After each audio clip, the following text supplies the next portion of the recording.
Welcome to a new episode of the Bold Take Podcast. I'm Austin Wader. With me here, Mr. Austin Hill.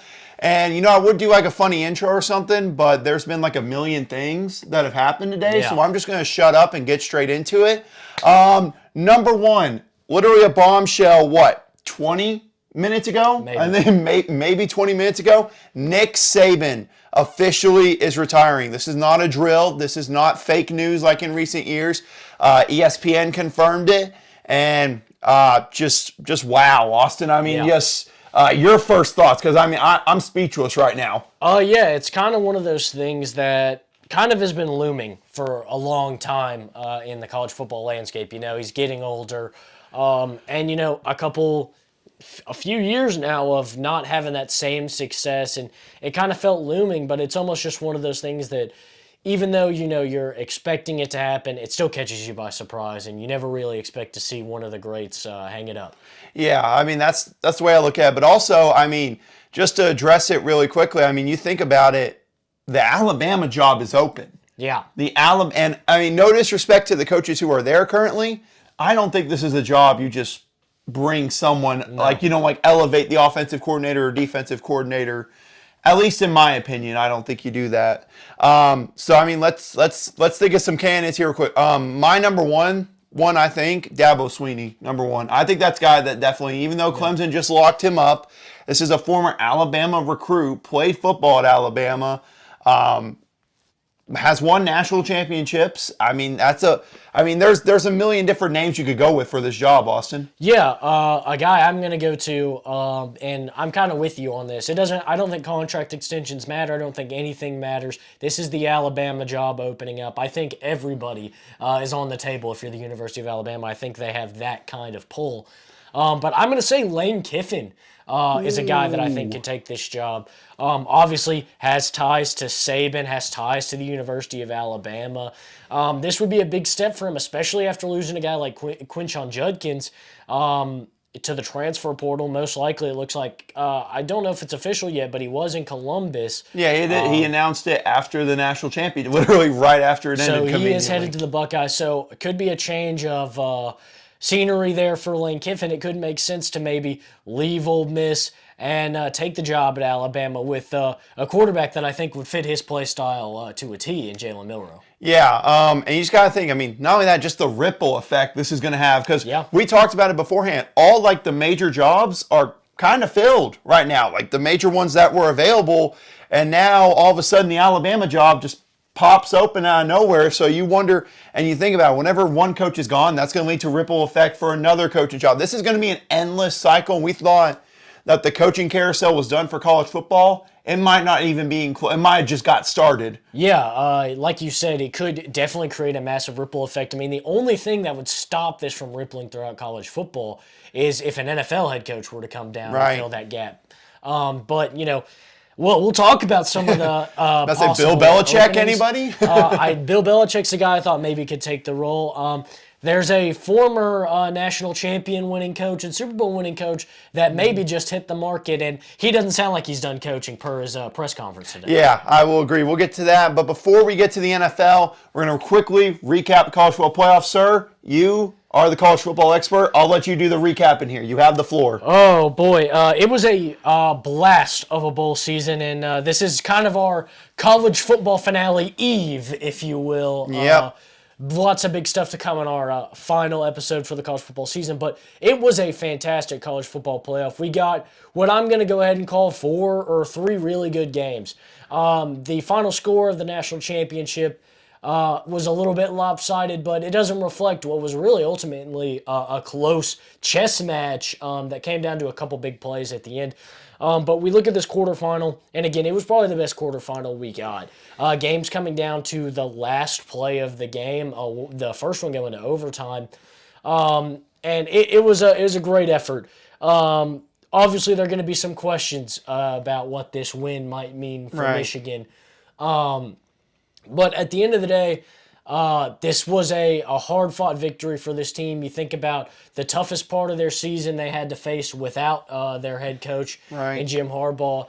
And now they come in, they win the national championship. But it's a wonder to me, and I don't mean to take away from the national championship, what the outcome is of this investigation with the NCAA.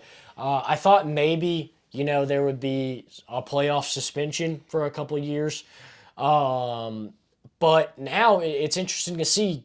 Do you suspend the national champions? Or if you suspend the national champions, is this title vacated?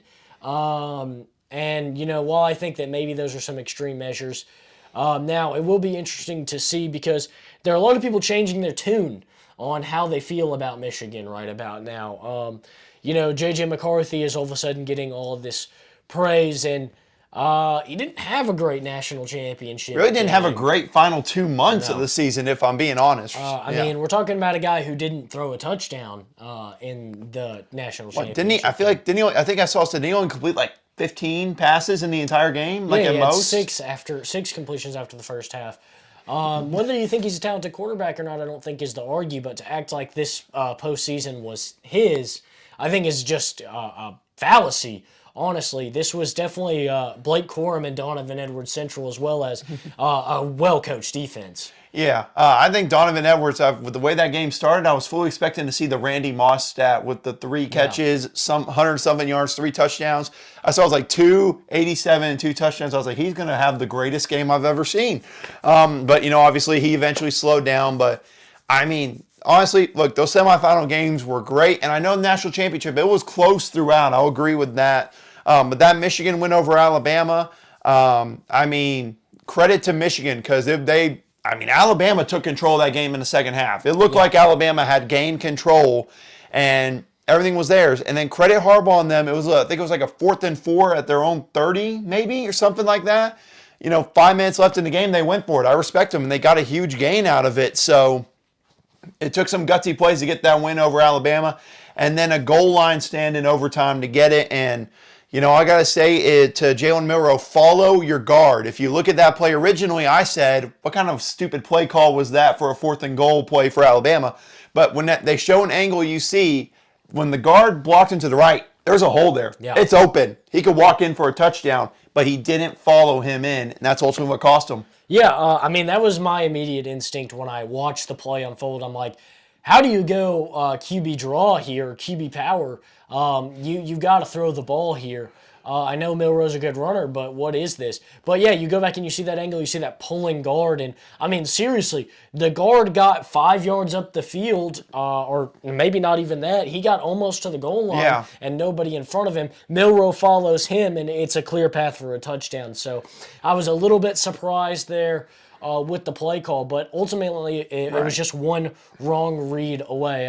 A lot of people are going to turned on Alabama and turned on Jalen Milroe, saying, "Oh, this is the play you call." But I think one bad read really kind of downplayed a really good offensive second half that powered them back into this game. A lot of people calling it a bad game from Alabama, and I just disagree. I think, if Jalen Milroe follows his guard and scores the touchdown there, we're not having this conversation. Yeah, we might be having a totally different conversation about who's our national champion at this point, honestly. Absolutely. And when you look at this national championship game, you look at Washington's offensive line, and it was really the biggest part of the game. Penix was under pressure constantly all the game, led to him overthrowing a couple balls. Though the 4th down to Rome Odunze, a lot of people are calling it an overthrow. To me, Odunze's got it in 2 hands. Had he stayed on his feet and not tried to lay out for it, it's a catch. I think that extra hop in the air just kind of made it a little bit harder to field personally. Yeah.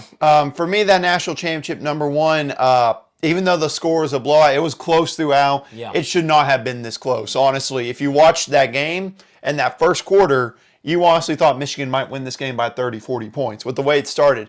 But for some reason, brilliant coaches are like, the run game's working. Let's just go away from it. Let's throw the football. And, it was a bold play. Now, eventually, Washington shut down their run game for somewhat, so I give them credit there.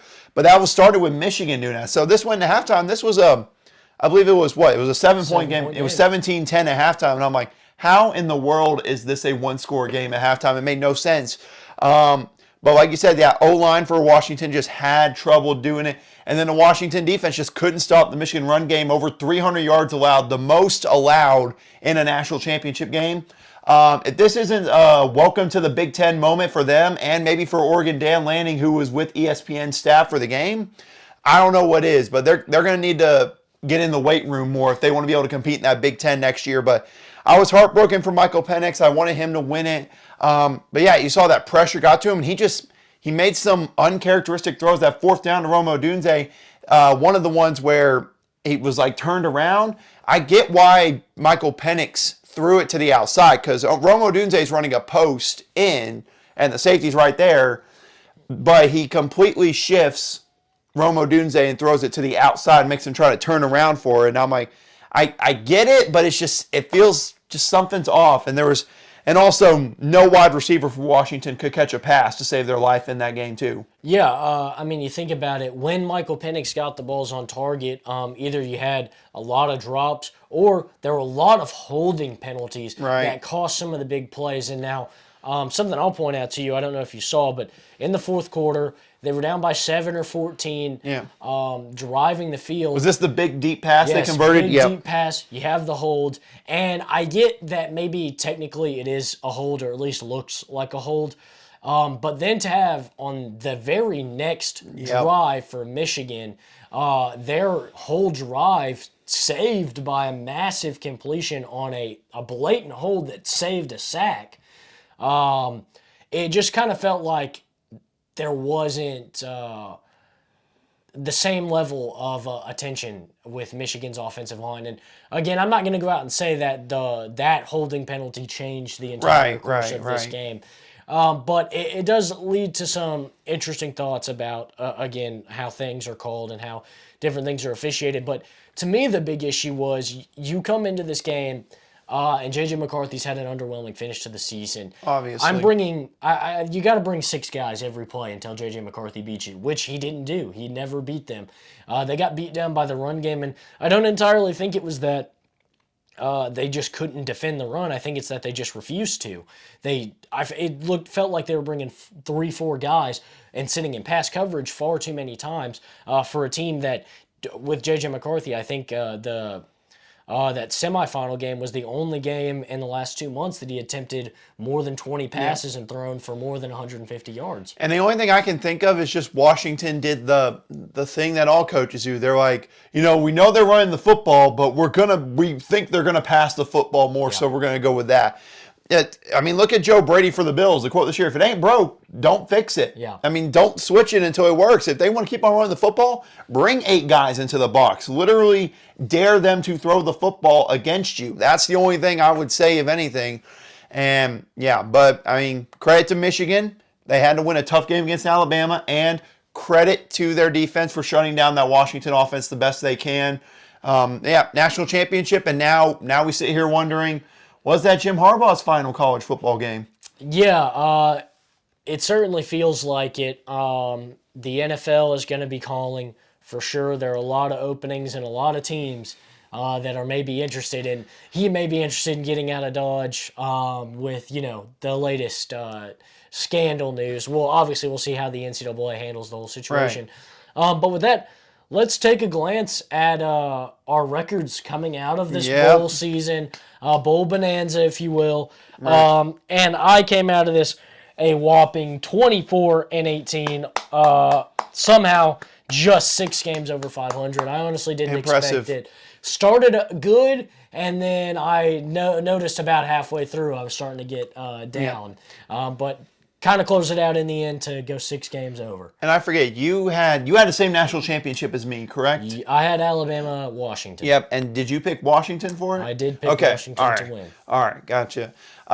Was a very close race between the two of us. Obviously, you were winning the bowl game picks. So if you're leading, whenever I say my record, you have officially won the college football bowl games. And I will officially congratulate you, sir. I finished 22-20. Wow. Yeah. So probably 5 games over for me? Yeah, the thing that I believe so. I'll go do the official math, and we can get the official results for next week. But you were winning before, so it was pretty clear. Yeah. You won that now. NFL official game picks, totally different story. We'll get to that later. But yeah, I started out really good, and then it was that second Saturday, like the second week where they had bowl games. I missed every single bowl game that day. Oof. I missed 7 in a row. That got me down. brutal. I finished tied for last in my family bowl game picks. My sister's dog came in 3rd place ahead of me. That's tough. That is embarrassing. Those are tough. But I was tied for last, so I wasn't in dead last by myself. But congrats to this man winning the college football bowl game picks and just the picks all year. I mean, you are the college football wizard. I don't know what to say. We had a really good year making picks this year. I believe that's going to put us both over 500. I believe for the so. year in college football, which is something we definitely couldn't say last year. I don't think. No, it was not a good year for either one of us last year in college football, to say the least. But yeah, that was. Yeah, so congrats to you. And I know you're thinking that's it for college football. No, this man's got a special announcement for what we're going to be doing here in the next couple weeks. So stay tuned. What's this man's got to say? Yeah, hopefully we'll have it done by next week. It all depends on how it all shakes out. But we've got our college football playoff awards. You knew it was coming. We've been hinting at the player of the year all year. We've been hinting at the first team, or the all Bull Take podcast team. But we've got a few other awards that we want to dish out.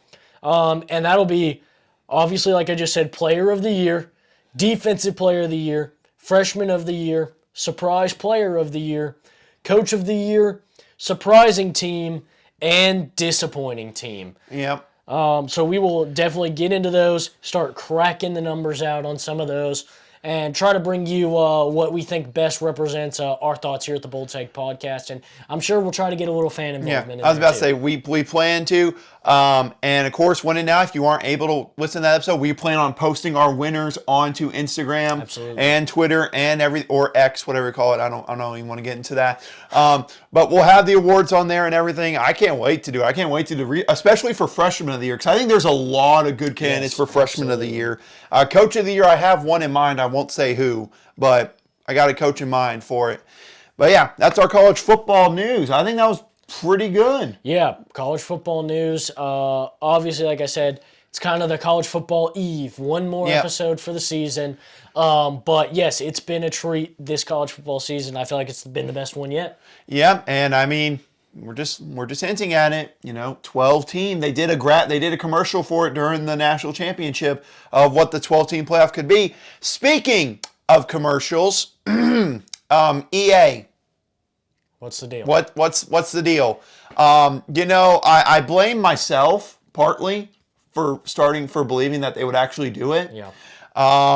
In case you don't know, I'm talking about NCAA or EA Sports. There was an announcement that there was going to be some sort of announcement during the game involving the new college football game, which they still said is expected to come out this summer. And what I thought was, oh my goodness, we're going to get a release date so I can pre-order it. Yeah. And just. Because, I mean, the second that's available for pre-ordering, I don't care what the price is, I'm paying it. But we didn't get anything. I stuck around for the postgame until about 11:30 waiting for something. And, yeah. So did I. It's disappointing. Again, I've heard everything is still on track for it. I thought we'd receive some kind of news by now. And, I mean, that had been rumored for weeks about it. So, I don't know what to say. Yeah, a little bit disappointing. Yeah, my big thought is, they say everything's still going on track, but we're getting close to that summer deadline that they set for this game to come out, and with no news whatsoever, starts to worry you about the development. I mean, at some point, especially by now, this game's got to start being in testing and stuff, right? To be able to make this deadline and be a solid game. So it does start to worry me that it may get delayed or canceled altogether. Who knows? Yeah, and I mean that's what I'm thinking. Like, listen, usually with football video games, a trailer doesn't come out till like a month before the game comes out. So I wasn't expecting a full-blown college football trailer. I was just expecting there to be like some sort of like little tease or something. That's all I was aiming for. But Yeah, unfortunately, no news there. I mean, who knows? Hopefully, while we're recording this, there is a full trailer that is being dropped during it. Yeah. Fingers crossed. But now, I think we should get into the NFL news. Yeah. And plenty of it was added this afternoon.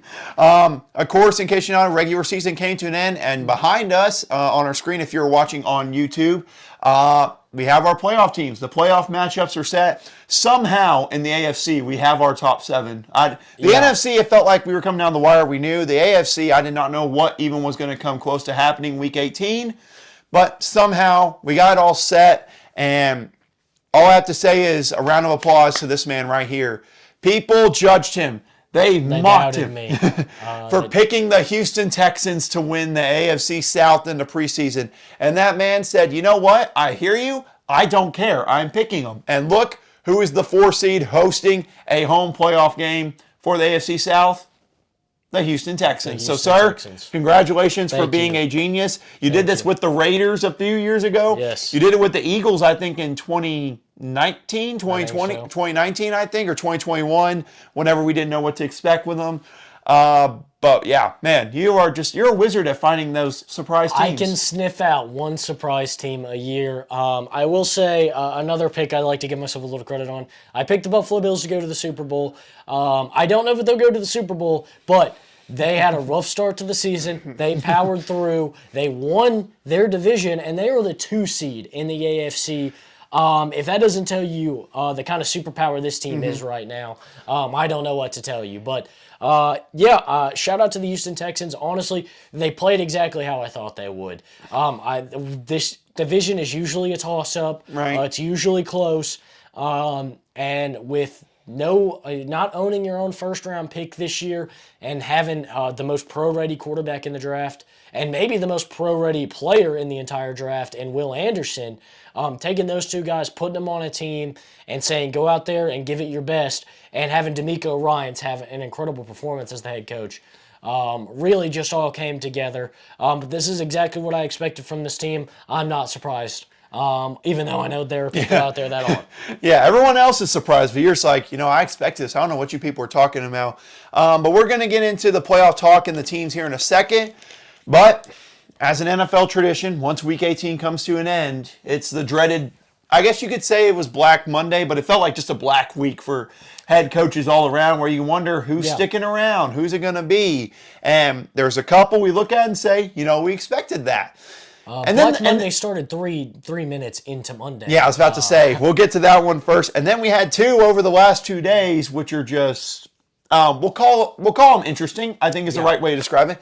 But let's get into the first one. Falcons firing Arthur Smith. There's no other way to say this. This kind of felt like after the way they finished the year, this kind of felt like it was coming. 3 straight 7-10 seasons.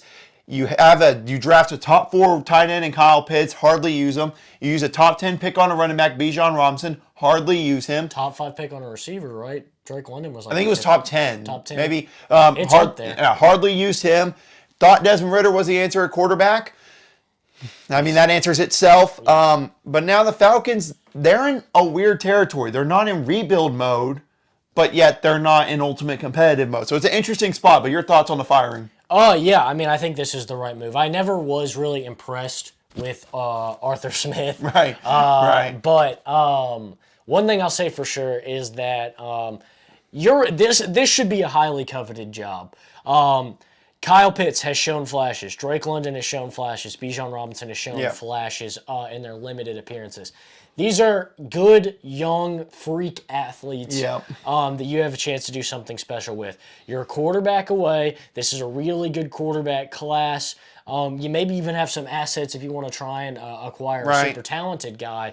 I'd be interested to see maybe if they went after one of these more athletic quarterbacks in the draft class, a Jaden Daniels, a Caleb Williams, or maybe even a Michael Penix, and they maybe tried to lure in Todd Monken and kind of run an offense similar to the way the Baltimore Ravens run. I like that. You've got a powerful run game. You've got a solid tight end. You bring in a young athletic quarterback or a talented athletic quarterback from somewhere across the league that maybe is going to be on the move. I'd hate to say it, but Justin Fields could potentially be on the trade block. He's from Atlanta. That would be, if it is Todd Monken, beautiful fit there. Yeah, beautiful fit. Absolutely. absolutely. Obviously not something I want to happen, but something that you got to think about if you're Atlanta and you're making these moves. I think this should be a highly coveted job. I think they made the right decision. You're 7-10, 3 years in a row. You clearly know you're almost there. Right. You're a quarterback and a coach away. I think you go out, you make a big hire and a coach. Somebody should want this job and find yourself a quarterback in the future. Yeah, absolutely. So that's going to be an interesting job to keep an eye on, of course.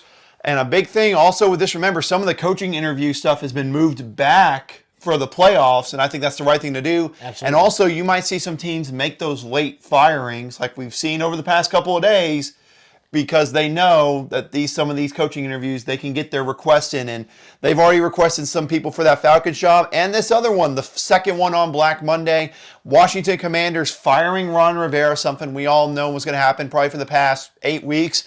But also, they have removed the GM title from Martin Mayhew, so he isn't fired. He's still in the organization, just no longer GM. So they're looking for a new GM and a new head coach, and really, if for the Commanders, it's simple. New ownership, everything's there. This is a type of move that sets the culture for this new ownership and where they're going to be as a franchise and really just kind of resetting everything.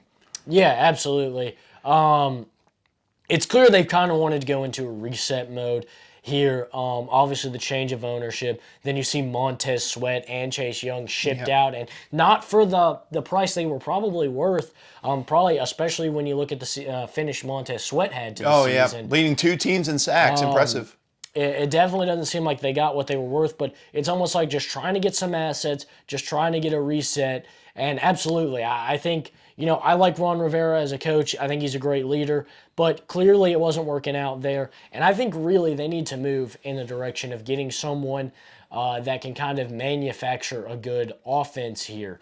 It was one thing to bring Ron Rivera in when you had Chase Young, Daron Payne, Jared Allen, and Montez Sweat. You had this fierce defense.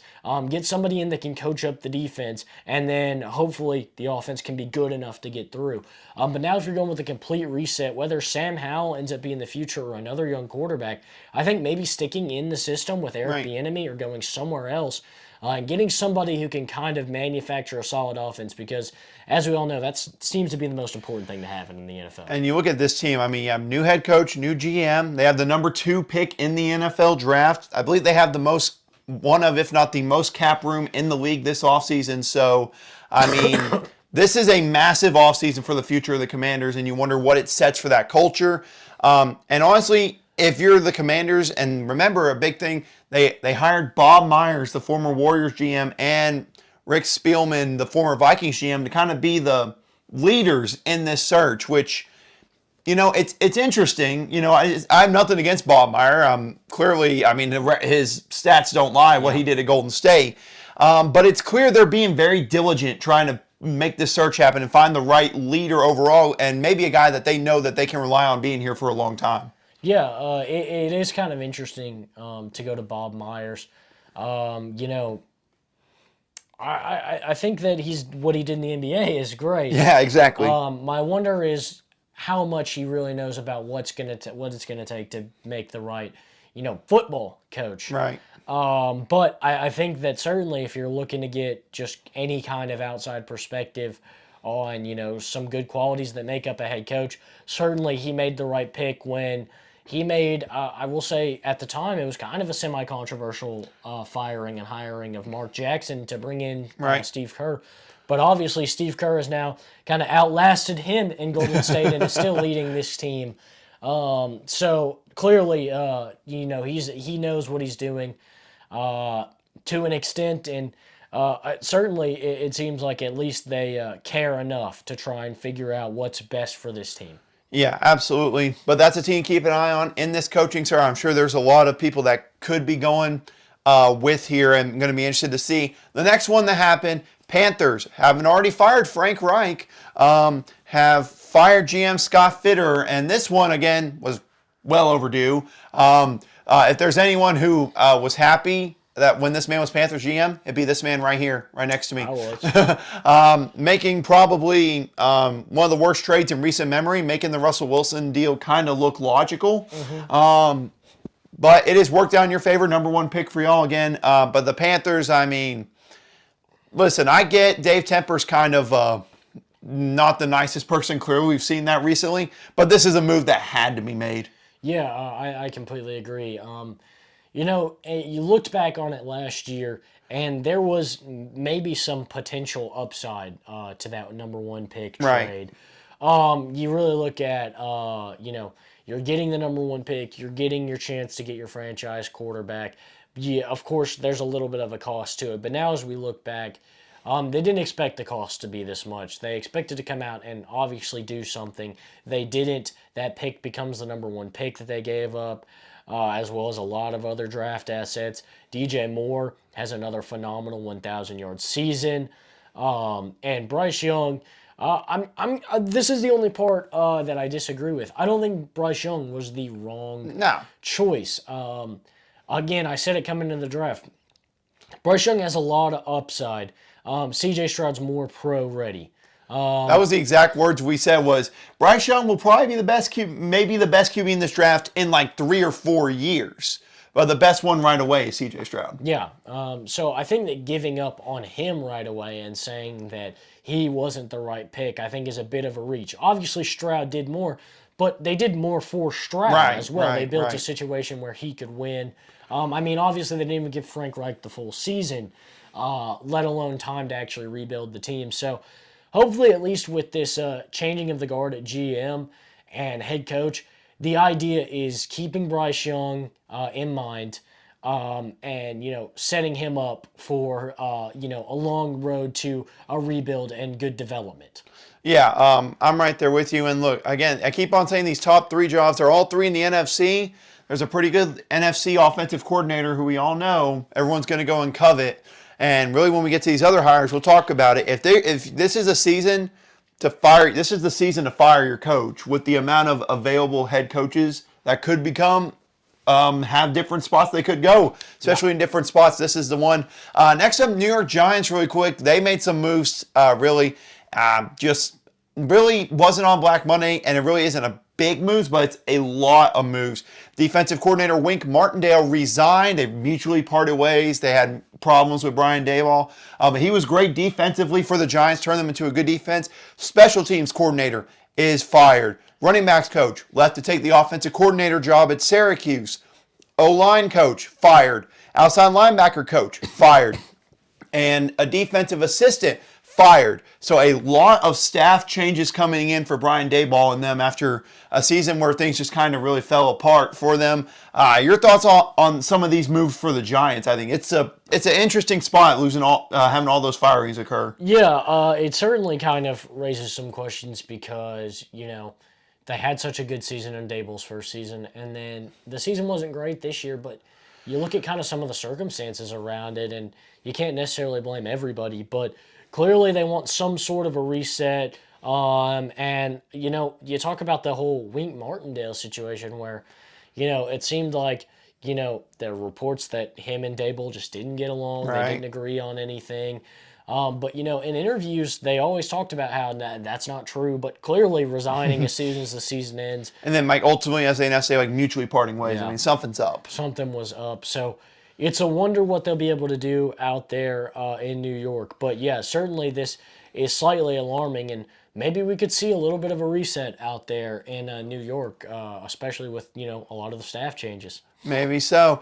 And then the next big one, this one was one of the bigger shockers. The Titans firing Mike Vrabel. And not only did they not fire him, I actually learned, I didn't know if you heard this or not, the owner did not tell the GM that they were planning to do this. The owner, they went right over the top of the GM for this firing. But look, Mike Vrabel, you look at his record over the past couple of years, you say, okay, this kind of makes sense. They're kind of been stuck in neutral since that A.J. Brown trade.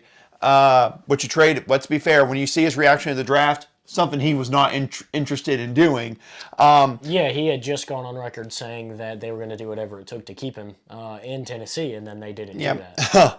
But then these past lost what felt like a struggle, because remember the GM got fired last year mid-season, and then this happens. It feels kind of odd for Tennessee, and you think about it. Derrick Henry, the way he talked after their win against the Jaguars, appreciate that win still Titans, you have no idea. Yeah. When you look at it, he sounded emotional, like he knew he wasn't coming back. And then Kevin Byard got traded this trade deadline to the Eagles. A lot of veterans were let go over the recent years, Taylor Lewan and all them. It just feels like a full-on, in my opinion, the only way you make this move is if you're committing to a rebuild, you're committing to Will Levis, and want to get a quarterback to go maybe more QB friendly. That's the only thing that makes me make any sense about this surprising move. Yeah, obviously, I don't get this one. Yeah. I get that he in the last 2 years hasn't had the same success as the first 4 years. But you look at what they've done nothing but take Taylor Lewan, take AJ Brown, take, and no give except Will Levis.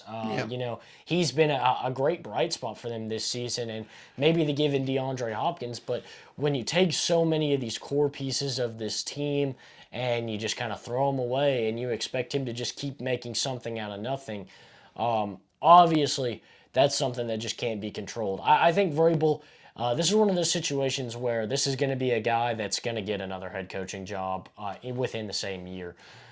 Because this is one of those that it just doesn't make sense. And I think maybe the most disappointing point of the whole thing is that they wanted to just fire him outright. They didn't want to have to deal with the hassle of trading Mike Vrabel, even though that could have potentially set this team up for something. Would have given you some draft picks, wouldn't have hurt. Yeah, you know, and it's one thing, I'll say this, had you fielded some offers and didn't really get a good trade, didn't really get anything that you think is worth it, I get it. Maybe don't make a trade then.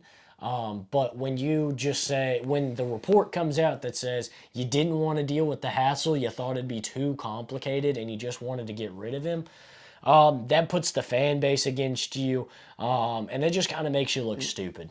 Yeah, it really does. And then you just think about the moves in recent years. Ever since that AJ Brown trade, it has just been downhill for this entire team. Obviously, there's a lot to think about for the future, but it seems like, at least to me, the plan is to build around Will Levis. That seems to be the future plan. I could be wrong there, but I feel like that's the only way you can go. Because other than that, this feels like you're doing a full rebuild with this roster and everything. Yeah. That's all I think. This next one involves this man's Chicago Bears making a lot of moves today. First off, firing offensive coordinator Luke Getsy, quarterbacks coach, running backs coach, wide receivers coach, and assistant tight ends coach. Pretty much overhauling the entire offensive staff. And I'll just get my opinion on it out of the way, and then you have the floor for who knows how long with it. But to me, it just feels like, look, the way the defense finished the season, we know what we got in this defense. And they're pretty much saying the offense at times struggled. We need to come up with a staff and form a plan around, whether it be Justin Fields or whoever they want in the NFL draft, just to build better for this offense. That's the only thing I can think of making this move. You, sir, have the floor.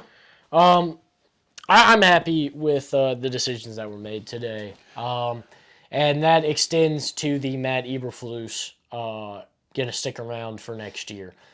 It's the last year on his contract, and he coached a great defense this past year, especially to close out the year. Right.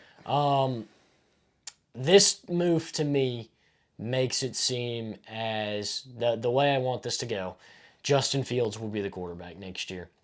Okay. If you're keeping your head coach and you have the number one pick, but you're scrapping all your offensive coaches, to me that says what we had going at the end of the year was good, and our offense showed flashes. We need to get the right guys in here to help these guys execute and bring them to their full potential.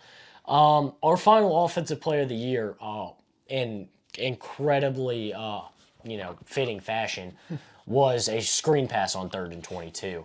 And that was just Luke Getsy's thing. I don't know why, but it was like he was stuck in the screen pass menu. Yep. I just don't know what the whole deal was there. He was supposed to be this great offensive mind from Green Bay. Yeah. Matt LaFleur coached him well, and Aaron Rodgers loved him. But clearly that looked nothing like Matt LaFleur's offense in the slightest. I mean, we watched them play against each other in Week 18. Clearly it wasn't the same thing. Jordan Love, he has permission in his first year as the starter to throw the ball down the field. So it just seems like Justin Fields executed so well in the opportunities where he got to shine throwing the ball and running the ball. But he didn't get a lot of opportunities to throw the ball up the field and to even use his legs, the one thing he did well last year. So hopefully this is a move that allows us to build an offensive staff around Justin Fields and allows us to use that number 1 pick to trade around and add some assets that are going to put this team in the playoffs next year. To me, I don't want to get rid of Justin Fields. You don't? I'm shocked by this. This is totally shocking news to me. That would be doomsday for me. But if we're going to take a quarterback in number 1, whether it be Caleb Williams or Drake May or Jaden Daniels, Michael Penix, whoever it is, Eberflus has to go. We need a whole entire culture reset. We can't have a quarterback behind after his first year because he's paired with a coach that doesn't work out. I mean, let's look at that's basically kind of what happened with Justin Fields. I mean, Matt Nagy, look how that situation was. It's the same thing that happened to Mitchell Trubisky. Yep. It's a cycle that's happening in Chicago right now where we give up on a quarterback, Cutler. We give up on Cutler. And John Fox's last year, we bring in Mike Glennon and Mitchell Trubisky. Yeah. And Trubisky has a rough first year. Decide to get rid of the coach. Bring in Nagy. Slowly build. Get rid of Trubisky. Bring in Fields. Nagy gets one more shot at it. And it's just got to stop. At some point, you've got to realize the best teams pair coaches with players. Right. And that's just how it works. You have to have your quarterback and the head coach on the same page and together. And so if Eberflus isn't the guy, if Fields isn't the guy, then there needs to be a reset as far as that's concerned. Again, it would be absolutely worst case scenario for me, but I would despise keeping Matt Eberflus and drafting anybody with the number 1 overall pick. Absolutely. But now, in my opinion, hear me out for something. Call me crazy. What about Frank Reich for offensive coordinator? How would you feel about that? Because I know there's some connections with Matt Eberflus, obviously. So. Yeah, there's potential. I don't dislike Frank Reich. He had some good years in Philadelphia. His first few years in Indianapolis were good. I really think that he got the short end of the stick. I mean, he came into a job, and I'm sure he expected, like the rest of us, that he was going to get some grace in a rebuilding period. I mean, clearly that's where this team was headed, and now he's fired halfway through his first year with a rebuilding team. So I would like Frank Reich. Bieniemy's a guy I would want, but I don't know if he wants to just keep bouncing around as an offensive coordinator.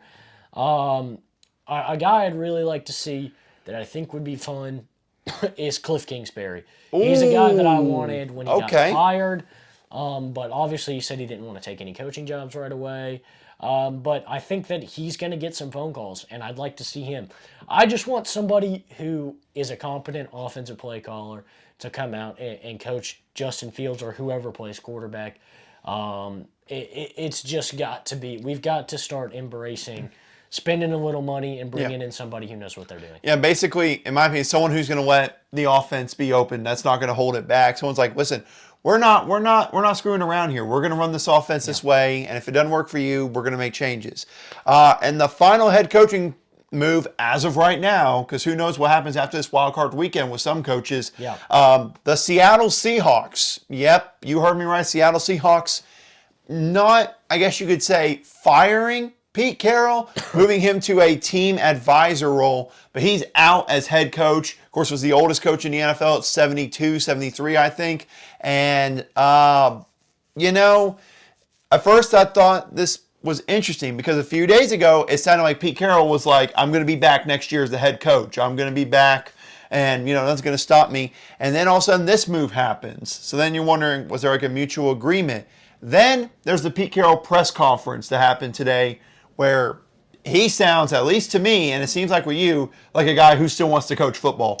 Yeah, he was talking about, I'm not worn down. A lot of people tried. A lot of people thought I'd be worn down at this point, but I'm not. I'm ready to keep coming back and going. To me, that sounds like a guy that wants to keep coaching. It sounds like a guy that didn't want to be out as the head coach. And to me, this is the most brainless, irresponsible, ridiculous decision that could have been made in the NFL. I thought I was, I thought I was upset about the Vrabel firing. But this one, I mean, at least your excuse with Vrabel missed the last 2 years postseason. You want to do something different. But with Pete Carroll, he told you, I don't want to be a part of I don't want to be a part of a rebuild. I want to keep going. I want to keep competing. And then it seemed like maybe they were going to start to rebuild, and they make the playoffs last year. And he just kind of rode with it no matter the direction they went. And it just feels like a disservice to a guy who has done a lot for this organization to just kind of, I don't know. It was like the nicest way they could think of firing him is by turning him into an advisor.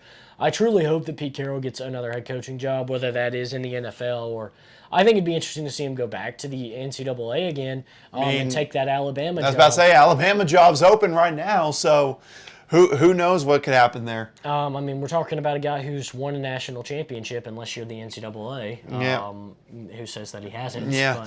But anyone with eyes that were around then saw that. You can take away the title, but you can't take away the trophy. I was about to say, But that's it for all the coaching news right now. Who knows what happens later tonight? Obviously, Bill Belichick. That's a big one that everyone's waiting on. Absolutely. Because everyone's wondering, is Bill Belichick going to be available for people? Because that's someone I'm sure people are wondering and would gladly take a coach who's won, a couple Super Bowls. Yeah, just a few. Just a few. Really, some coaching decisions for the wildcard teams. If the Cowboys were to implode against the Packers this weekend, is that it for Mike McCarthy? If the Steelers get blown out by the Bills, you wonder if that's it for Mike Tomlin. There have been rumblings about him considering going somewhere else or just hanging him up. And like I said, this feels like a time when if you're going to fire your coach and get someone, this is the cycle to do it. Yeah, absolutely. Like you said, there's a lot of promising talent right now. Reports are that Mike McCarthy's performance this postseason heavily depends on his future there. Yep. Like you said, there's been a lot of rumblings with Tomlin. And then you got to think about other guys who are, coordinators on playoff teams that are just waiting until their team's run is over to start taking calls. You think of Ben Johnson and I can't think of the Aaron Glenn. Aaron Glenn. Yep. They've already got several requests the Lions have to interview them, so that tells you that. And Mike McDonald, the Ravens defensive coordinator, he's getting some calls. QB's coach in Miami is going to be a guy that I think is going to get calls for an offensive coordinator job or a head coaching job. Dan Quinn is a guy that the Seahawks I was about to say, that one, they're familiar with him. Pete Carroll knows him well. Yeah. That's one that just seems He's right. Coached a team to a Super Bowl. Clearly, and he's got a lot of solid young pieces in that defense. And you think about it as well, think about the situation you're in if the Cowboys lose and they fire Mike McCarthy. Do you consider elevating Dan Quinn? Yep. Do you consider letting him walk? It's a situation that we're going to have to wait and see after this weekend of the playoff football. But enough talk about these coaches and the jobs and everything. Let's talk about this thing that this episode's mainly about. Playoffs. Yeah. Playoffs are officially here for the NFL. We have our 7 teams, and we're going to start with the NFC. However, we're going to start with the final game pick results from the regular season. It was neck and neck down to the wire. Of course, as you know, we didn't do an episode last week, had some things that occurred that we couldn't record. But the final results, Mr. Hill, you have finished with a 51-40 record. Wow. Absolutely impressive. And I would shake your hand and give you the victory, but actually, I did not win either. We are tied at 51-40. So I give us credit. Somehow after all of this, we are the same. We are in the same. You adjusting your mic over there? Yes, I am.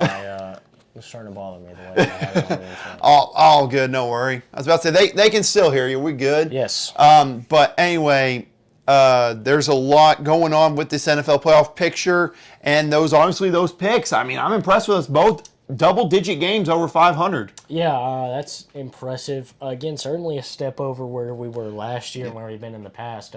We're just getting better. What can we say? We act like we actually start paying attention to stuff. We might actually start getting good at it. It's crazy.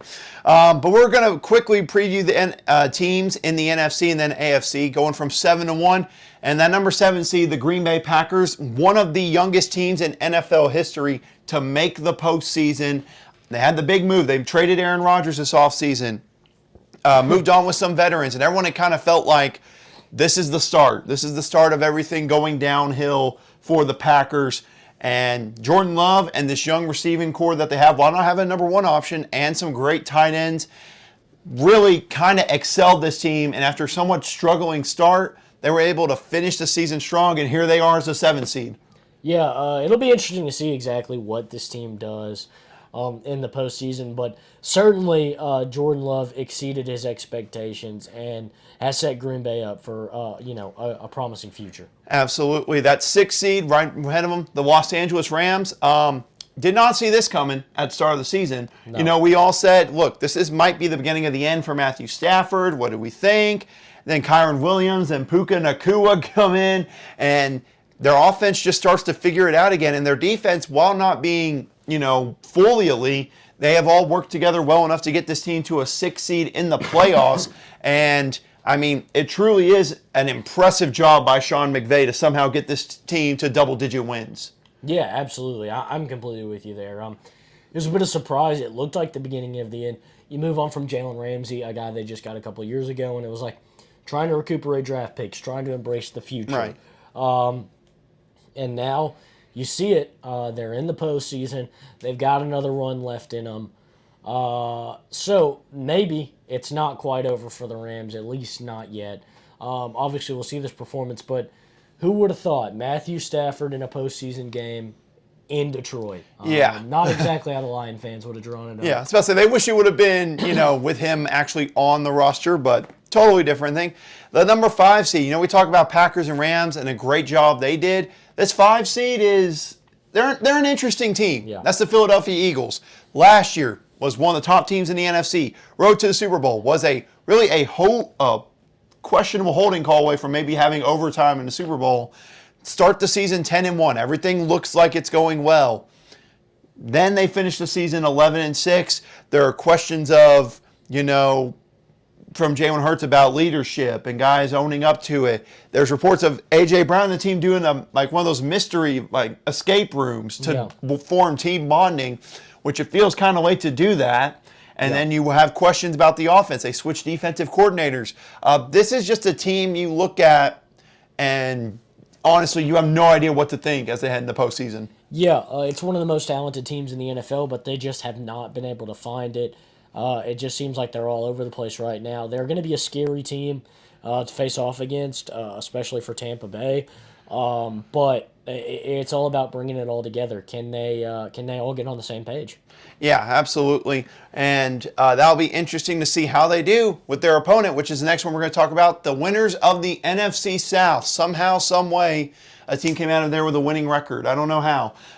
Tampa Bay Buccaneers, a team we thought would be a fun rebuild team this year. Wonder what Baker Mayfield could do. And he came in to make a statement, and he truly did with this good wide receiving core.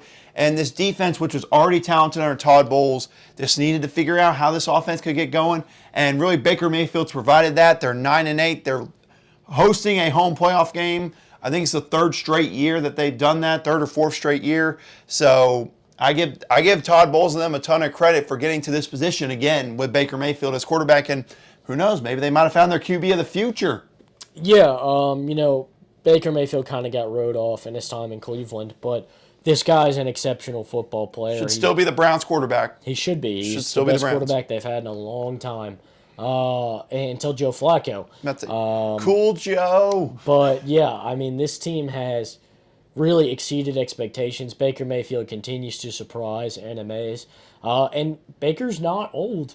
He's a guy that you can invest in for a good long time, especially if, he can kind of produce some longevity of some other solid quarterbacks we've seen in NFL history. He's still got at least 5 years left in him, under the right circumstances. So put this guy, into your future plans and continue to be competitive. It's really exciting for Tampa Bay what they have the potential to do, but obviously Baker's going to be a free agent this offseason, and Mike Evans is going to be a free agent this offseason. So come in. I guess it's going to depend on their performance this week, but I think both of those guys should be getting extensions and be ready to perform for years to come for this Tampa crowd. I agree. And I think obviously the way they performed this year might have changed the mind of what it was going to be at the start of the season. Sure. Now we're going to get to, in my opinion, the elite levels for the NFC. The 3 seed should still be the 2 seed. Don't even get me started on the Dallas Lions game. You got the Detroit Lions as the number 3 seed in the NFC. Champions of the NFC North for the first time ever for the NFC North, and their first title in the division since Barry Sanders was on the team.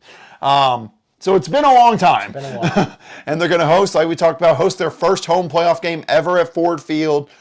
This is a team we all came into the year and felt kind of confident that they would be good, but the question is, would they actually reach those potential? And they somehow did. I don't know how, being one of the more hyped up teams in the offseason, rarely do they meet the potential. And yeah, here the Lions are 12-5 and showing, with competing against the Cowboys and really almost beating them, show that they can compete against the top in the NFC. Yeah, I'm absolutely with you. This is an extremely talented team. They slowly built, slowly progressed, and everybody bought in. It's an exciting time in Detroit right now. This team, is a bad call away from, really a good call away from being the 2 seed. Fortunately, a bad call cost them here. But it's an exciting time, and boy, oh boy, Detroit has life. And finally, they got rid of that awful statistic that I'm tired of hearing about.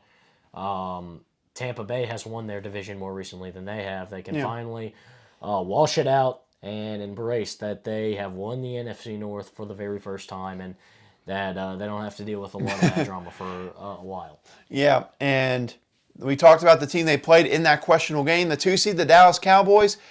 Cowboys are an interesting team. You see at times, we saw at times during the season, flashes of an elite football team. We've seen flashes of it.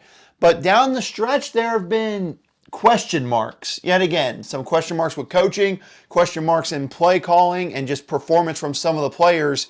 But nonetheless, due to the Eagles' collapse and them taking advantage of it, they're the 2 seed in the NFC and are guaranteed, if they were to win this weekend against the Green Bay Packers, another game at home in the playoffs and maybe reach an NFC championship for the first time in my lifetime and your lifetime. Your thoughts on the Cowboys here? Because they're an interesting team here. Yeah, they're a talented team, and like you said, they've shown flashes of a really elite football team. But it feels like when the lights have been shining the brightest, they've had a tough time executing. And, that's something that we've been saying the whole time during this Mike McCarthy era, is it feels like when they play against the best, they don't have they don't always play the best. And so it'll be interesting to see how they shake out against Green Bay. But this team will definitely be one to watch. They're not going to be an easy game, that's for sure. Absolutely. And the top of the NFC, the team that has crushed the 2 seed Cowboys, the team that crushed the 5 seed Eagles, and really has shown they are clearly the top team in the NFC, and that's the San Francisco 49ers getting that first round bye. Look, you look at this team, there's a lot of good things to like about it. They have solid defensive line, pretty solid defensive core, one of solid offensive weapons, Deebo Samuel, George Kittle, Christian McCaffrey, and a quarterback who just makes those right throws in Brock Purdy. My question for you is, we know how good this Niners team is. What would it take to not have this Niners team somehow make at least the NFC Championship? What would it take? I think it's really going to take having a good, your defense just playing their absolutely best game. We've seen the pass rush can have an effect on Brock Purdy. The Ravens use that super well to kind of confuse and frustrate Purdy, and that caused a lot of mistakes. But if you can't get to Purdy and shut down those skill position players long enough to get to him, boy, oh boy, he makes your night miserable, because this defense is good, especially this defensive line in San Francisco, but it feels like that secondary isn't as good as it was for years prior. Some injuries and some big key losses.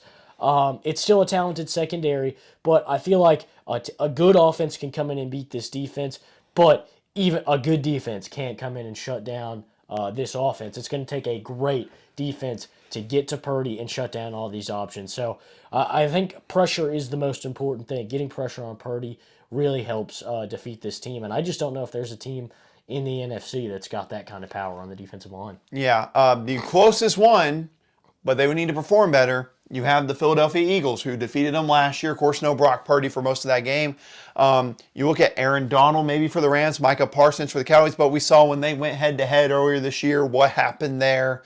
But in my opinion, for the Niners, something that we haven't really seen this season, whenever they get behind in games, they struggle. Whenever they get behind early, and looks like this offense is not built to come from behind. This is an offense whenever you're to control the clock and really just go down with a normal offense and control the game. If you get on them early and make them play from behind, that is probably your best chance to beat them and make them play from behind the whole game. They get up on you early, you might as well kiss your chances goodbye, at least in my opinion, because it'd be hard for anyone to be able to do that. Yeah, I agree. I mean, this is a team that has a great offense. It's hard to stop. And then, once they get up, that good, solid defense is going to come out and get the stops that they need.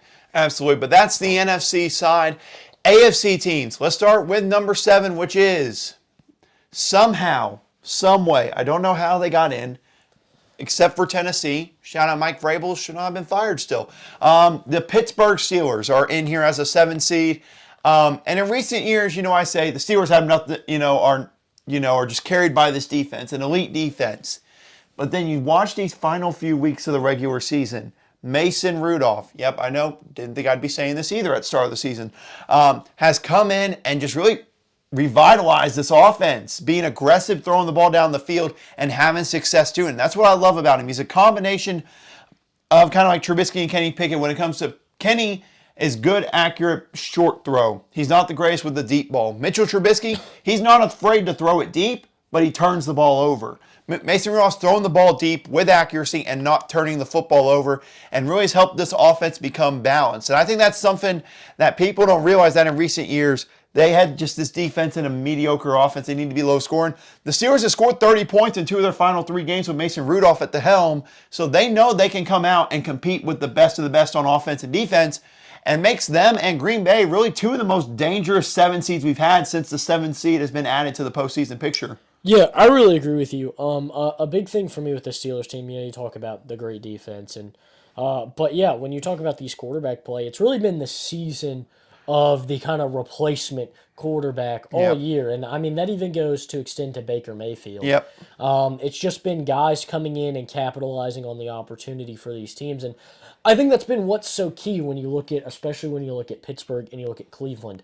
It's Joe Flacco and Mason Rudolph have come in these opportunities, and they're just playing fearlessly because it's like, no matter what, I probably don't have this job next year. So I might as well just go out and play it my way, try and win these games, and, whatever happens, happens. And it's just working out so well.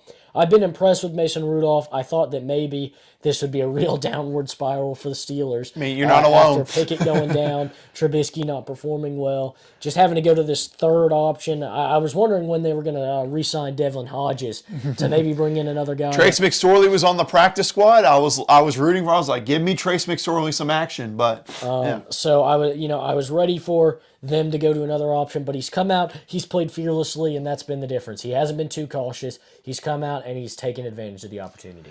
Absolutely. The 6th seed in the AFC.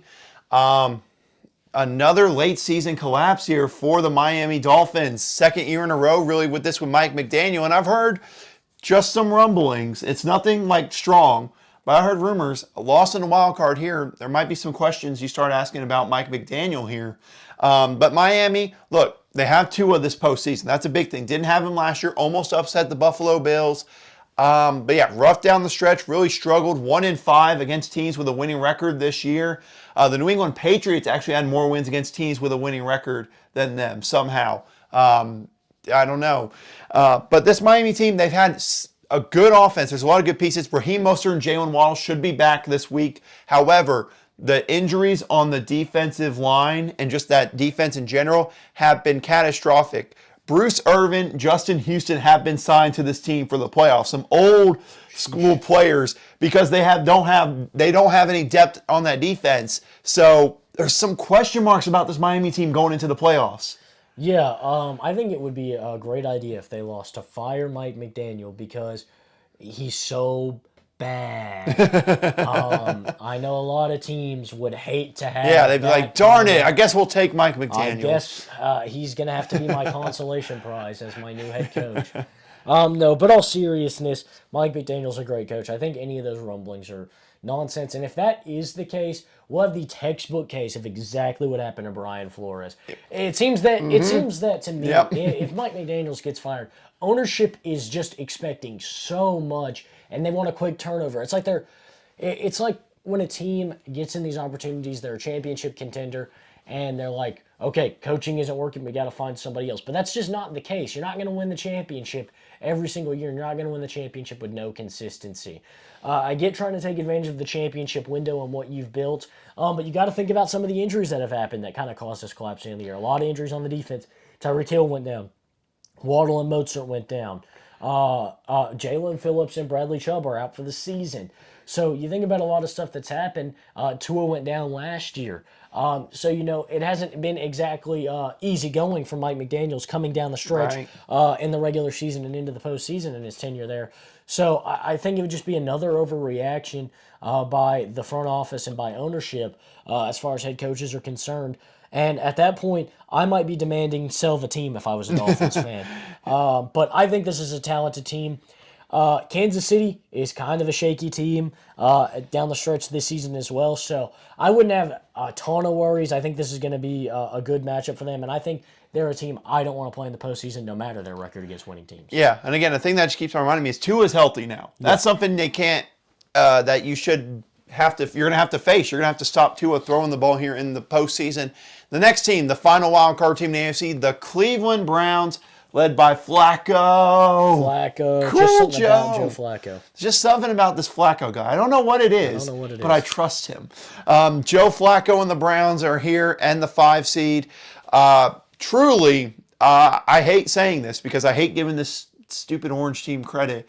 But Kevin Stefanski, the job he did this year for the Cleveland Browns is easily the best coaching job in the NFL this year. And that's coming from someone who doesn't want to root for the Browns for them to be successful. I don't want them to be, but he's done a great job keeping this team alive. 5 different starting quarterbacks for this team this year, and they had double-digit wins and are the 5 seed in the AFC. And not only the quarterback, Nick Chubb out for the year, both tackles going down with severe injuries, some injuries on the defense. Even your kicker got injured at that point. I mean, it was everything that was getting injured, and this team's still that 5 seed in the AFC. Yeah, absolutely. It's really been an impressive streak of resilience. Obviously, something that helped was being able to bring back Kareem Hunt this year when Nick Chubb went down. They had that great 1-2 punch for a couple of years with Kareem Hunt and Nick Chubb. But then, obviously, contract negotiations into the free agency. Didn't want to pay what Hunt was worth. Chubb goes down. We know a guy who knows our playbook. We know a guy who we know how to use pretty well. He did a great job. And it was everybody else kind of stepping up. Jerome Ford? Is that his name? I think it's Jerome Ford, Jarian Ford, something like that. But he's been a beast. Shout out to him on my Dynasty League fantasy team. He got me some extra points every week. Joe Flacco's coming and been great. It's just really been the supporting cast. They've really built this team well from top to bottom to compete. And boy, oh boy, the AFC playoffs. I know I keep saying this team's dangerous in the AFC, but everybody's dangerous in the AFC. This is going to be a great postseason, especially on that side of the bracket. Absolutely. Now let's get to those division winners. We talked about the Texans a bit already. I mean, with this freaking genius right here, picking them to win the AFC South. So instead of previewing them and talking about, I want to say, what will it take, since you are the Texans whisperer, what is it going to take for the Texans to go far this postseason? I think it's just about kind of the defensive success. We've seen this offense, even when Tank Dell went down, how C.J. Stroud's making it work with anybody in that receiving core and executing super duper well. I think the big thing is the defense. They've been in a lot of close games. If the defense can come up and show out for this team, there's nothing that this offense can't do. Yeah, I'm right there with you. My only worry about them is just, playoff experience. That's the only thing, if there's any question about it, is just C.J. Stroud and them haven't been there in that position. D'Amico Ryans hasn't been there as a head coach. How do they respond? That's the only thing that worries me about them. The 3 seed in the AFC, we talked about the Chiefs. Boy, oh boy. This is the first time Patrick Mahomes is going to have to win away from Kansas City to go to the Super Bowl. So it's going to be interesting to see there. The Chiefs, they have had their struggles this year, to say the least. They've had their struggles offensively. There are times you wonder how much was Eric Bieniemy doing for this offense before he left. And, people wondering, is the Taylor Swift curse a thing? First of all, you people that say it's a curse, if that's a curse, I'll take the Taylor Swift curse. Yeah. I will gladly take a Taylor Swift curse. That means I get to date Taylor Swift. Totally different thing. But this is a team you look at and you think, there's part of you thinks they're the same old Chiefs still. But there are times you just look at them and say, if they get into those lulls offensively, all 6 other teams in the playoffs can come in and maybe beat them pretty soundly. Yeah. You look at Kansas City, and the big thing for me is that, the past few years, I've been saying it, and it usually hasn't affected them. But, I would say, this defense, I just don't know. Can this defense hold up down the stretch? And I will argue that they haven't had great defenses. They've had players show up and have individual performances on defense to really help them in the postseason. But this year, I think this is the best defense they've built. It plays so well, so cohesive. But this offense has its big questions. And it's really not Patrick Mahomes. It's really not the offensive line. Right. It's really the receiving core. Even Travis Kelce is having major struggles down the stretch. To me, it's a scary matchup playing Miami, especially in this first round, because the secondary is so lethal. And when you've got guys dropping balls right into receivers' hand or corners' hands, Jalen Ramsey and Xavier Howard, 2 guys who have both led the NFL in interceptions in a season in their career. These are 2 guys that aren't going to let the ball come to pass. Right. So I'm honestly worried for the Chiefs in this game. I just think there's a lot of injuries on the defensive line, sure, but this secondary looks good, and it is going to be hard to complete a pass against them. Absolutely. And we hinted a little bit at the Bills. This man, your picks for the AFC are starting to look elite with the Bills here. Again, since you talked a little bit about the Texans, what will it take? What's going to cost the Bills to not go far in the postseason? Because right now, a lot of people, besides the Ravens, they think they're obviously one of the top teams that can reach Super Bowl 58 in Vegas. Yeah, I think the big thing for them is offensive consistency. We saw kind of how much they've struggled, and even in some of the games they won, that game against Miami, turning the ball over has been a huge thing for them, and it obviously led to a change at offensive coordinator this year. But when you really look at this team, the defense has played well. Their offense has to stay consistent. That's something they've done much better in the second half of this season. But if a team like Pittsburgh especially can get Josh Allen out of rhythm, force him to make a lot of questionable decisions and have that offense capitalize, the Bills can be in trouble. So it's just about, again, their execution on offense. If they can stay consistent and reduce those turnovers, I think they can absolutely make a run all the way. And what Joe Brady's done really well is, especially against Miami, he got Josh Allen's legs involved again. Right. And that's something that obviously they tried to scale back last year and into this year to try and keep Josh Allen healthy. Obviously, yeah. After he sustained that huge injury. But this is a guy that is much more dangerous when he's allowed to move and take off and run. And that's something they've got to keep doing to succeed. Absolutely, yeah. Josh Allen led the NFL in turnovers this year, had the most touchdowns, had the most turnovers. I'm saying just give the Steelers a couple. Give us a couple. That's all Absolutely. I'm saying. And then the final team, we're going to talk about the number 1 seed, the Baltimore Ravens. Wow, that's all I have to say. A difference a year makes for this team. Wow, hire Todd Monken, make some changes, sign Odell. There are questions about Lamar all offseason. And yet here they are, number 1 seed in the AFC, dominating the top teams in the NFC too, destroying the Niners, destroying the Dolphins, really destroying the Lions in the NFC too. The sky is the limit for this team right now. They look unstoppable right now. What do you think would make them not unstoppable come playoff time? Because it feels like it's too easy to pick them to go to the Super Bowl. Yeah, I completely agree. I think the big worry is the offense and kind of Lamar Jackson showing up. I won't say that he's been bad in the postseason in his career, but he certainly hasn't played to his typical level in the postseason in his career. It just feels like the Ravens haven't shown up a lot of times when they've made the postseason. So I think the big thing for Lamar Jackson is just going to be, consistency, staying the same, playing the same way. Don't let the lights get too bright. But they've had such commitment and usage all around. I think it's going to be tough to beat this team. You see everybody contributing in a way that we just haven't seen from this Ravens team in the receiving core. That I'm honestly worried that just nobody's going to be able to stop them. Yeah, I'm right there with you. I'm very worried. But I'm just saying, if the Steelers were to beat the Bills, they go to Baltimore. They beat the Ravens twice. I mean, really only once with the starters. Yeah. But I'm saying there's just a chance. Could be an interesting one. Yes, and before you ask, you people that are listening to me, yes, I have figured out a path in my head that the Steelers can reach the Super Bowl. Thank you for asking. But now, enough about this, hyping it up. Let's get to our game picks for these games. And the first one, Browns versus Texans Saturday, also known as the Houston Texans Invitational from recent years, where this is that home playoff game with the Texans. They're facing Joe Flacco and the Browns, who they played a couple weeks ago, and the Browns and Amari Cooper dominated. But a big thing from that game, no C.J. Stroud. Yeah. C.J. Stroud is here. The Texans are hosting this playoff game. I imagine it's going to be electric.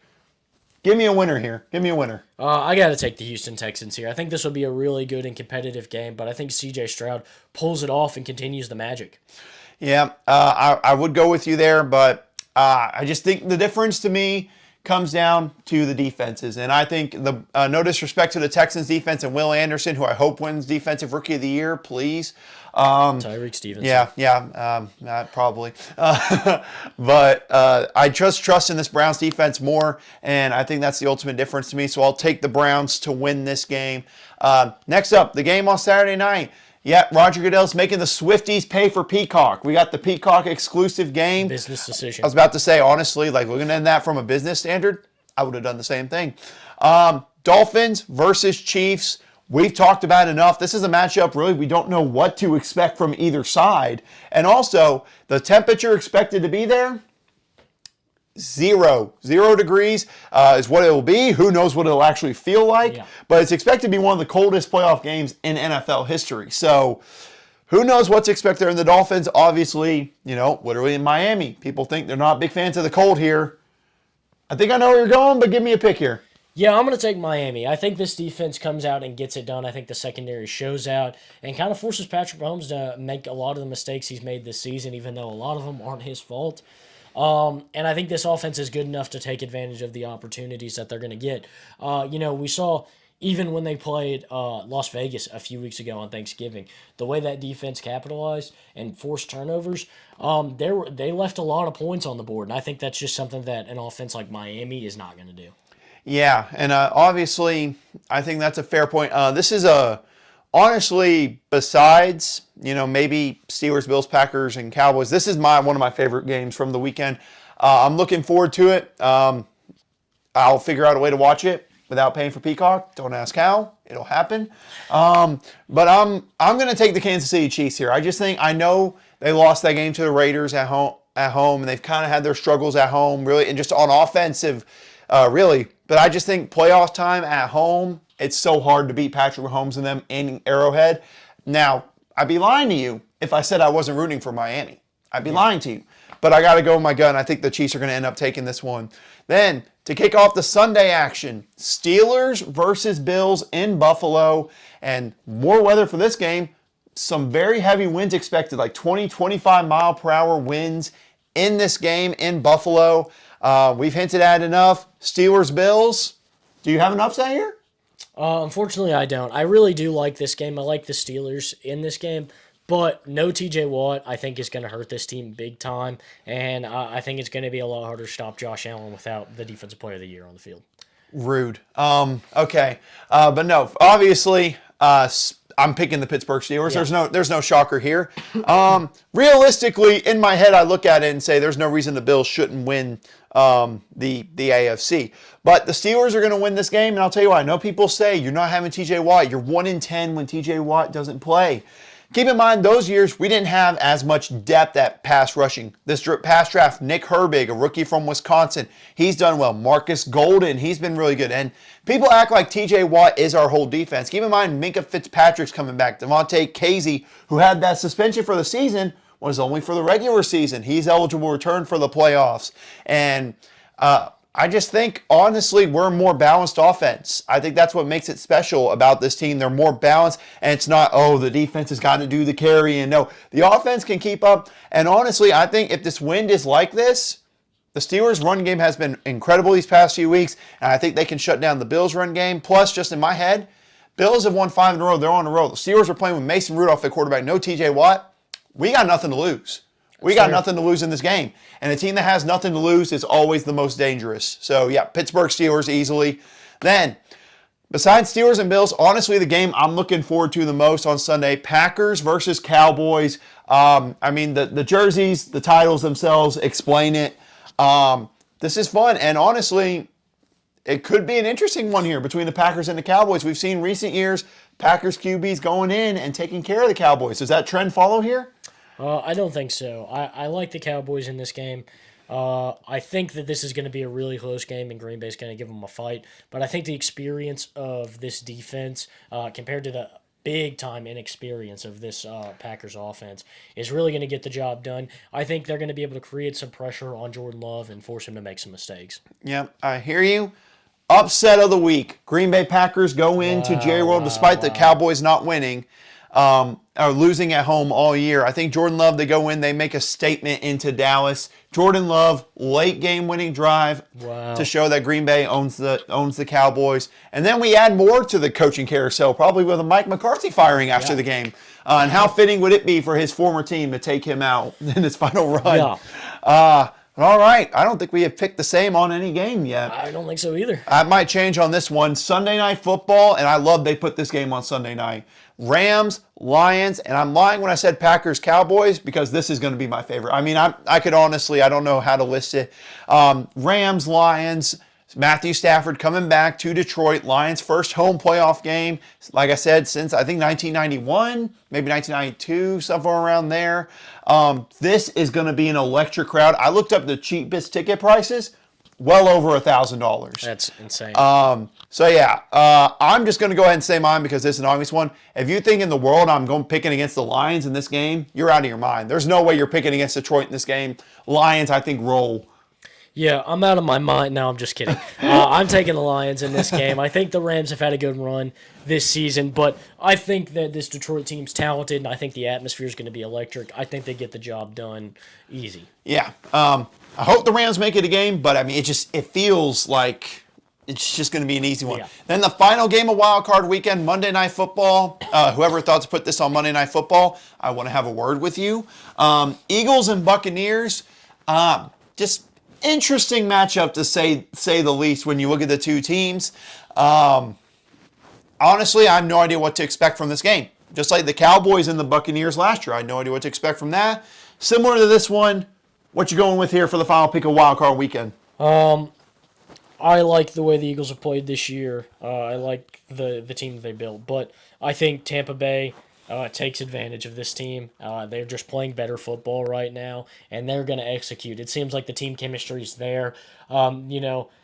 Baker and the receivers are on the same page, and it seems exactly the opposite in Philadelphia right now. Absolutely. I'm right there with you. I think Philly, talent-wise, Philly should win this game. Yes, they're the better team. Talent-wise, Philly's the better team. But it's just something about the way they finished this year. To me, this Eagles team is either losing this game or they're going all the way to the Super Bowl. It's not. I don't think it's in between. I agree. I think it's one of those two, and I think it's going to be them losing in this wild card game. Give me Tampa Bay. But now it is time for our bet of the week for wild card weekend. We might do it for divisional round, but we're guaranteed for this one. The final betting picks for regular season. You sir, 10-8. Well done. Wow. Me, I got to 500 at 9-9, which puts our final record at 19-17. We went above 500, sir. Well done. That's what we like to see. That is what we like to see. But give me your bet of the week for Super Wildcard Weekend. It's not going to be any surprise to anybody. Give me Houston Texans money line. This team is rolling. Okay. I hear that and I take that, but I mean, you know where I'm going with it. They're a double-digit underdog. You're telling me the Steelers plus 10? That's the easiest bet of all time. Easiest bet. This might be the most money I bet since that Niners-Cowboys game where I won like $50, $60. Wow. I don't know. But I don't know. I just feel it. I've convinced myself. I feel it. I got that power. But that's going to be it for this episode.